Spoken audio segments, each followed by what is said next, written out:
Yang mengenai ijazah, sepengetahuan saya memang nggak ada kita di sini penahanan ijazah. Kementerian Ketenagakerjaan melarang perusahaan menahan ijazah atau dokumen pribadi pekerja. Larangan ini diatur dalam Surat Edaran Menteri Ketenagakerjaan. Penyebab utama larangan ini adalah untuk melindungi hak-hak pekerja dan memastikan hubungan kerja yang adil. Dengan adanya larangan dari Menteri Ketenagakerjaan, maka Wamen Ketenagakerjaan pun langsung turun lapangan untuk menyelesaikan permasalahannya setelah mendapatkan laporan ataupun aduan seperti pada video ini. Ini sekarang kita di ofisnya Duta Palma yang bergerak di bidang sawit ya, kelapa sawit Pak. Kelapa sawit. Kalau ada perusahaan atau pelaku usaha yang melakukan penahanan ijazah, kita akan melakukan tindakan hukum. Pertama, kalau menahan ijazah, yang pasti tindakan hukumnya adalah penggelapan. Kalau perusahaan yang minta duit, kita akan pidanakan pemerasan. Jadi praktek itu nggak boleh dijalankan lagi. Ini bentuk ketegasan negara, bentuk ketegasan pemerintahan Pak Prabowo. Semua menteri harus dekat dengan rakyat, bekerja untuk rakyat, dan jangan nyakitin hati rakyat. Saya Immanuel Ebenezer, Wakil Menteri Ketenagakerjaan. Ini ada laporan kawan-kawan, katanya ijazahnya ditahan dan tidak bisa diambil. Kalaupun diambil, dipersulit. Cuma satu, kita minta ijazahnya dipulangkan. Tapi kalau soal ijazah itu mungkin lebih ke ranah HRD ya Pak ya? Ya, HRD ini dipanggil loh. HRD ini dipanggil. Hak-hak mereka terkait dokumentasi. Ijazah itu dokumentasi. Kalau seandainya praktek ini dilakukan, kami akan melakukan tindakan pidana. Jadi Pak Heri mana panggil? Tentang hak karyawan yang gajinya juga diabaikan, BPJS-nya, BPJS kerjanya juga belum dibayar. Mumpung ada saya laporkan. Sangon juga. Sangon. Kerjaan. Tidak sesuai undang-undang, tidak sesuai undang-undang Cipta Kerja Pak. Sangon ya? Ya, sangon. Berapa tahun kamu kerja di sini? 31 tahun hanya dapat sangonnya 2 bulan setengah. Panggil tuh HRD-nya. Yang paling mirisnya Pak, kita ini di sini kita buka-bukaan ya untuk HK karyawan kita masih banyak di bawah UMK Pak. HRD-nya nggak mau turun kita Peraturan yang di bawah UMK angkat tangan.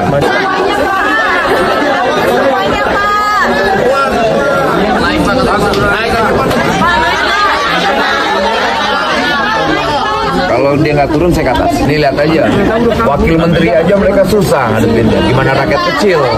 Yang di PHK sekarang 160 dengan kompensasi 0 sampai 2,5 gaji dengan masa kerja yang ada 30 tahun, ada yang 10 tahun, bahkan yang kontrak kerja PKWT itu tidak mendapatkan sama sekali, bahkan ada yang dikontrak selama 3 tahun dalam PKWT-nya itu tidak mendapatkan kompensasi setiap akhir masa kerjanya. Kalau yang ditahan ijazah Pak, itu rekan-rekan kita yang berada di site, setiap kali ditanya dari HRD site itu menjawabnya di HO. Sementara kalau HO ditanya itu jawabannya ada di Kejagung yang bersamaan dengan waktu penyitaan aset Bapak yang ditarik oleh Kejagung. Jadi selaku teman-teman yang ijazahnya ditahan, mereka harus mencari ijazahnya di mana, karena setiap kali ditanya dari set lempar ke HO, dari HO lemparnya ke Kejagung. Jadi kita mohon bantuannya terkait ijazah, terkait dengan PHK ini kiranya dapatlah diselesaikan dengan baik-baik. Kita hanya minta ijazah mereka, hak mereka diperhatikan. Pertama ijazah. Kalau saya fokus ijazah, ternyata kemari-kemari ada terkait gaji. Ada orang yang kerja 31 tahun, pesangonnya cuma 2 bulan setengah. Pakai ada setengahnya. Dan itu pun Pak ada intimidasi dari HRD yang mana kalau disuruh mempertimbangkan lagi, daripada kalian mengadu tidak mendapat sama sekali, lebih bagus kalian terima. Itu juga bahasa dari HRD. Itu ancaman, kita penjarakan kalau dia kurang ajar. Saya akan penjarakan orang yang kurang ajar. Pokoknya siapapun yang mengintimidasi pekerja atau karyawan atau buruh, kita akan pidanakan. Kita naik. Happy tadi. Berarti orang ini nggak korporatif.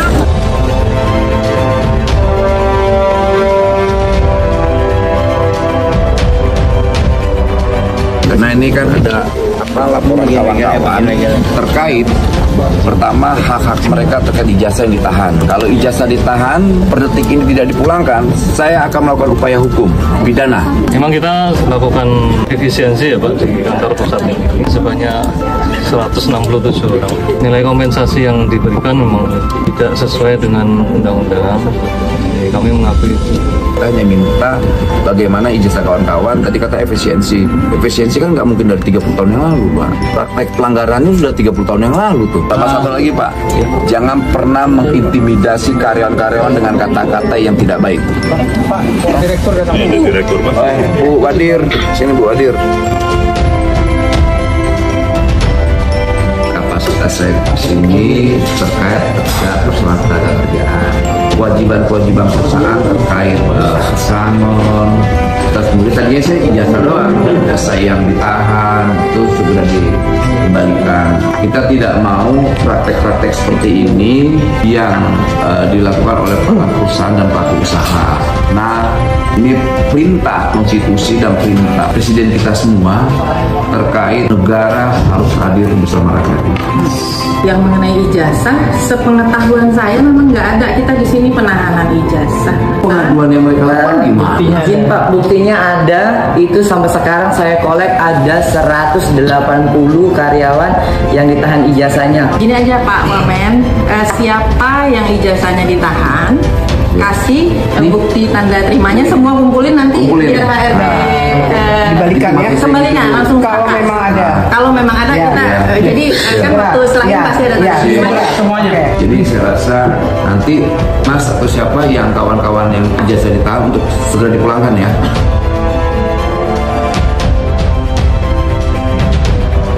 Terima kasih kawan-kawan semua ya.